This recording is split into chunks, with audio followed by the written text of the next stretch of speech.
7e édition mizaha telo andro misy olo talata fa varam'folon'ny volana novembre dia eny amin'ny Tananambony any lapany Andafiavaratra misy fitsidiana androva Manjakamiadana sy fitsidiana lapany Andafiavaratra dia misy défilé eo ny lakamisy fa roapolo volana any amin'ny lycée Nosivavaka ary Ambohimanarina misy maraina misy exposé fanazavana ho an'ireo mpianatra hoe ahoana zany fomba fiainan'ny mpamorona matianina zany dia misy fanazavana ny asa tanan'ireo ankizy ireo koa dia misy fampiratiana dia ny tolakandro misy défilé dia ny sabotsy any amin'ny Chateaubriand any Besarety misy défilé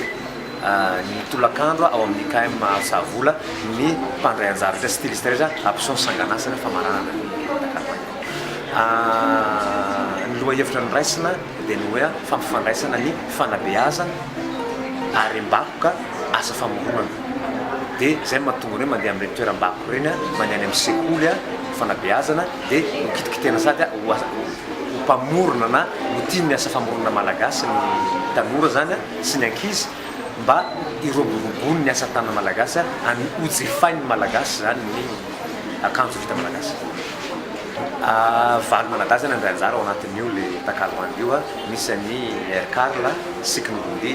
Mirza Aingo Veloary Soa Naila Malala